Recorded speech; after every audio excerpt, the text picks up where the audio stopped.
Bapa benar, itulah pujian dan penyembah kami. Baru saja kami mengucap syukur atas kasih dan anugerah Tuhan, sehingga kami sebagaimana kami bisa hadir sampai hari ini. Itu bukan kehebatan, kebolehan, tetapi semuanya karena kasih dan anugerah Tuhan.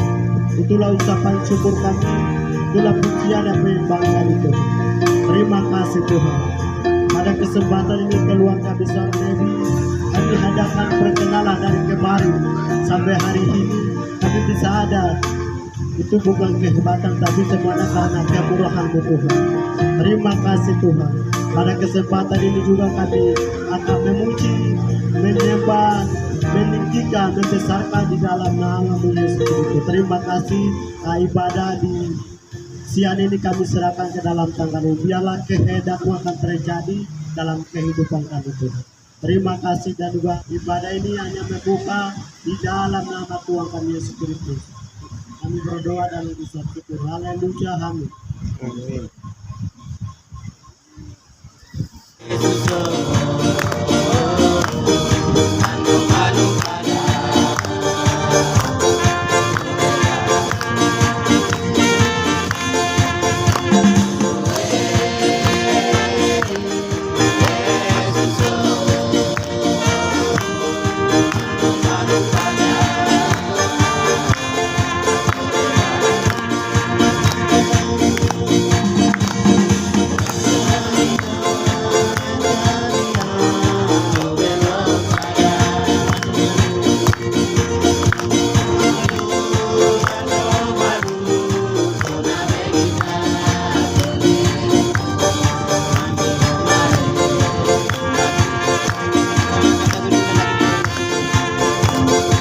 Terima kasih.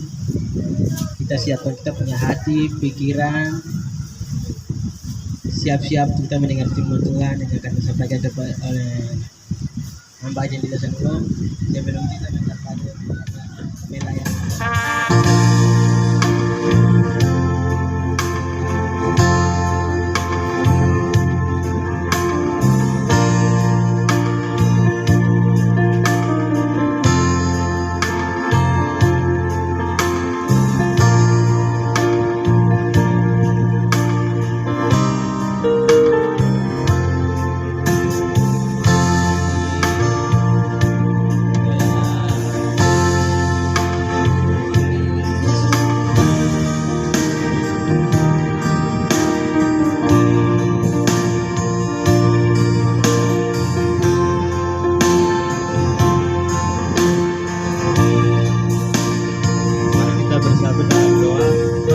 Dua, tiga. Bapa kami yang ada di dalam kerajaan surga, terima kasih Bapa, kami sangat bersyukur hari ini kami bisa hidup, bisa bernapas, dan bisa melakukan itu karena kasih-Mu. Terima kasih kami sudah datang dan memuji memuliakan Engkau. Nah, saatnya hari ini kami mendengar firman-Mu. Tuhan, sebelum kami mendengar firman-Mu, Tuhan, Engkau ampuni kami kesalahan kami. Terima kasih Engkau berfirman kepada kami supaya kami menjadi kekuatan bagi dalam kehidupan kami. Terima kasih kami membuka firman-Mu hanya di dalam nama Yesus. Haleluya, amin. Ya, baik. Shalom. Apa kabar? Baik. Sekali lagi apa kabar? Baik. Baik ya. Karena Tuhan kita selalu baik sehingga kita hari ini bisa hidup, bisa kuat. Baik semua karena oleh kemurahan Tuhan. Baik, terima kasih adik-adik dari Nebi yang sudah bergabung, sudah terlibat di berkati, dan juga teman-teman kakak-kakak senior dan mama. Wah, Tuhan Yesus memberkati. Ya, saatnya kita akan mendengar firman Tuhan.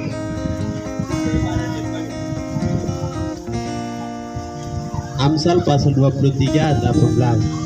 Masa depanmu sungguh ada dan harapanmu tidak akan hilang. Ya, kita akan belajar itu ada masa depan dan ada harapan. Ya, dua hal ini penting sebagai anak-anak Tuhan. Ada harapan, berarti ada masa depan. Tapi masa depan ini ada dua, masa depan yang kekal dan tidak kekal, dan masa depan yang kelihatan dan tidak kelihatan. Dan kita lihat sekarang yang selalu banyak orang cari itu yang mana? Yang kelihatan atau yang tidak kelihatan? Tidak kelihatan ya? Atau yang kelihatan. Itu masa depan yang ada di surga dan masa depan yang ada sekarang kita berjuang kita masuk ketiga. Itu yang banyak orang cari. Banyak orang ikut supaya saya jadi orang pemimpin, saya jadi orang yang hebat gitu. Kalau masa depan yang kedua ini tidak kelihatan, jadi orangnya tidak tertarik, tidak ikut di sana untuk hal-hal rohani. Yang ini jadi masalah. Dan bagaimana kita menentukan masa depan yang baik? Teman kita yang itu semua aja saya, tapi yang teman pribadi yang menentukan masa depan. Ya, pribadi yang menentukan masa depan.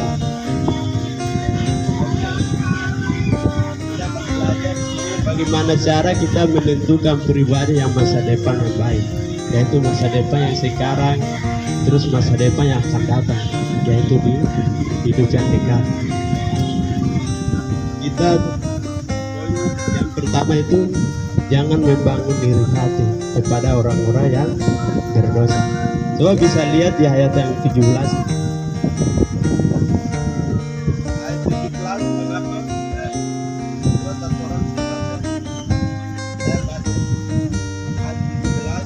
Janganlah iri hati kepada orang-orang yang berdosa, tetapi takutlah akan Tuhan senantiasa.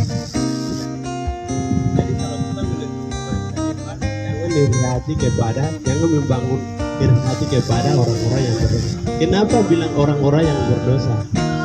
Karena mereka tidak punya masa depan. Itu kita bisa melihat di ayat yang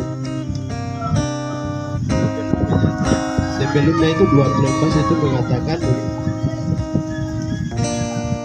janganlah menjadi marah karena orang yang berbuat jahat, jangan iri kepada orang fasik, karena tidak ada masa depan bagi mereka. Orang-orang yang jahat, orang-orang berdosa, orang yang tidak takut Tuhan, mereka tidak punya harapan, mereka tidak punya masa depan. Jadi kita tidak perlu mereka iri hati kepada orang-orang seperti kita. Tapi apa yang kita harus membangun? Kita harus hidup dalam takut akan Tuhan. Ya, hidup harus takut akan Tuhan. Bagaimana? Karena firman Tuhan sudah jelas tuh, masa depan sungguh ada dan harapannya tidak akan hilang. Jadi bagaimana masa depan itu siapa yang menentukan? Dari pribadi kita sendiri, bukan dari Tuhan, bukan dari orang tua, bukan dari sesama kita. Dari kita sendiri yang menentukan masa depan. Karena Tuhan bilang sudah jelas tuh, firman Tuhan katakan masa depan itu sungguh ada. Masa depan sungguh ada, jadi yang menentukan masa depan itu kita sendiri. Kenapa? Karena kita punya harapan dengan sungguh-sungguh, dengan setia, punya cita-cita yang tinggi untuk mencapai itu. Harus hidup di dalam Tuhan, harus hidup satu dengan Tuhan. Ya, itu yang poin yang pertama. Jangan membangun diri hati kepada orang-orang berdosa. Baik, terima kasih. Dan poin yang kedua, hidup takut akan Tuhan. Karena kita hidup di dalam Tuhan, kita hidup jalan kehendak Tuhan, pasti jelas ya ada masa depan. masa depan yang akan datang dan masa depan yang ada sekarang. Ya lebih pentingnya tuh kita hidup ya takut akan Tuhan supaya kita masa depan yang akan datang kita hidup kekal. Itu lebih penting ya. Kita harus pikirkan sebelum kita masih hidup, selagi kita masih bernapas. Karena sekarang masa depan yang kelihatan yang tidak itu hanya sementara untuk memuaskan kehidupan jasmani kita saja. Tapi yang masa depan yang akan datang itu yang harus kita pikirkan lagi masih hidup. Jadi hidup harus takut akan Tuhan. Baik, terima kasih. Dan juga yang ketiga itu meminta hikmat. Mengapa kita meminta hikmat? Karena kita melihat ini baik, ini tidak baik, ini jahat atau ini tidak jahat, atau bisa melihat ke depannya seperti apa dan di belakang seperti apa, itu melalui hikmat yang berasal dari Tuhan. Jadi jangan minta hal yang kamu butuhkan, itu tidak perlu minta. Yang harus minta apa? Hikmat. Dan pada waktu itu Salomo sudah melakukan hal itu, sudah menjadi contoh. Banyak segala dia kekayaan luar biasa, tapi hanya satu hal yang minta apa? Hikmat. Kenapa? Supaya dia memimpin bangsa Israel itu dengan baik, dengan kehendak Tuhan. Jadi kalau kita minta hikmat, berarti kita tahu kalau kita orang berhikmat, berarti kita hidup di dalam Tuhan, jalan kehendak Tuhan, begitu. Jadi poin yang terakhir itu selalu minta hikmat selagi masih hidup. Ya. Baik, terima kasih.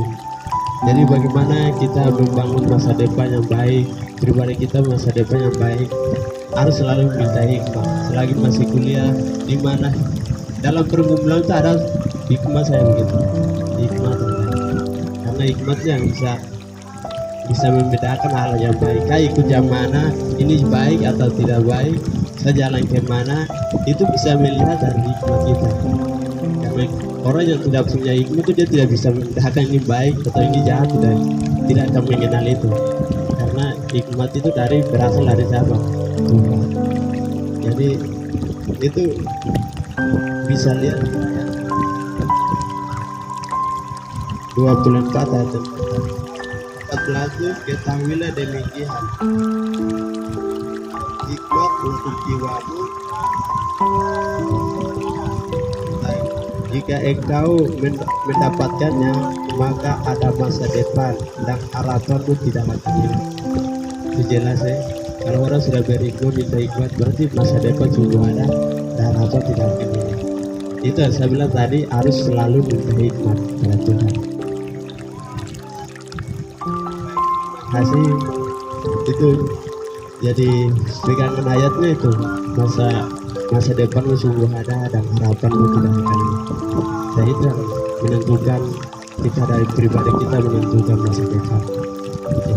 Itu tema kita, pribadi yang menentukan masa depan. Ada 3 hal penting itu. Jangan mempengaruhi hati kepada orang berdosa. Terus yang kedua, hidup takut akan Tuhan. Yang ketiga, selalu minta hikmat kepada Tuhan, supaya kita bisa melihat kita semasa depan dan masa harapan kita tidak akan hilang. Firman Tuhan sudah jelas ya. Baik, itu menjadi firman Tuhan, jadi kekuatan kita. Jadi adik-adik yang baru bergabung, jangan ikut ramai, berdiri kaki sendiri, atau apa yang kamu pikir, berdiri kaki sendiri dan hidup takut akan Tuhan dan minta hikmat, itu akan membawa kamu ke tujuan. Kan masa sekolah di sini, masa depan itu kamu akan bisa capai. Kalau kamu hanya ikut-ikut rame, ikut-ikut orang lain, itu kita tidak akan punya harapan. Karena dunia semakin canggih, wawasan pikiran juga semakin canggih, cara bicara orang juga selalu menarik dan tertarik. Kenapa kita begitu rame? Kenapa? Karena tidak punya. Itu satunya saya hikmat saya. Kita bisa hikmat. Ada orang kata-kata merayu kita bagaimanapun, kita bisa itu hanya kata-kata yang kita tidak perlu melihat dalam. Ya itu lebih penting kita melihat sesuatu dibaca kita melihat sekarang. Jadi intinya minta hikmat. Ya baik, terima kasih firman Tuhan sampai di sini. Nanti saudara Wesley akan pikirkan untuk Tuhan. Kita berdoa. Tuhan Yesus, terima kasih atas kesempatan hari ini Tuhan. Firman yang begitu luar biasa kami baru saja mendengar Tuhan. Tuhan, kami minta firman yang baru saja kami mendengar ini Tuhan, kami tidak hanya mendengar lalu kami tinggal begitu saja, tetapi Tuhan, jadikanlah firman ini menjadi alat buat kehidupan kami masing-masing Tuhan. Tuhan, terima kasih atas firman hari ini. Kami mengucap syukur atas firman hari ini. Haleluya, haleluya, amin. Ini suara pelayan kami mau mendengar, kami tidak bisa membalas segala sesuatu apa yang kami miliki. Tapi Tuhan punya firman yang akan melakukan perkara besar di masa depan Anda, pelayanan selanjutnya, Wah. Di sini saya mau tanya, apa yang tadi dikatakan semua poin-poin kamu ada tulis kan tidak? Apa-apa coba dari 1 tema sampai berapa? Di 3 kayak 4 itu. Mari coba pertemuan itu.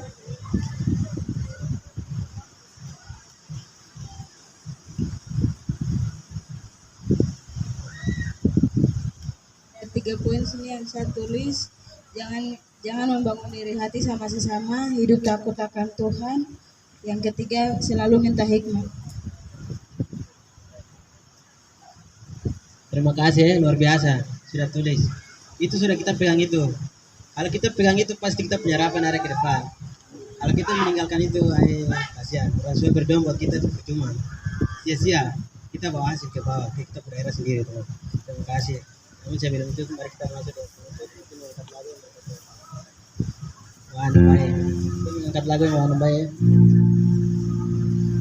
Kami orang berdosa, bukan orang benar. Kami orang bukan orang benar di hadapan Tuhan. Kami orang berdosa. Kami bisa dibenarkan karena firman, karena kebenaran. Kami bisa perbaiki kehidupan kami. Kalau kita dekat dengan Tuhan, harapan kita masa depan kita semua ada. Harapan itu tidak akan hilang.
di dalam kerajaan surga. Kami bersyukur atas kesempatan ini.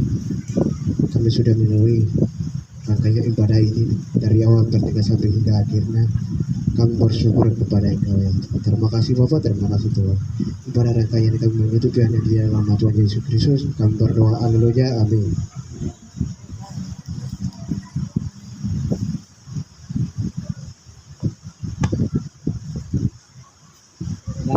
Mbak Jupilele yang baru menutup doa ibadah kami. Tuhan Yesus memberkati.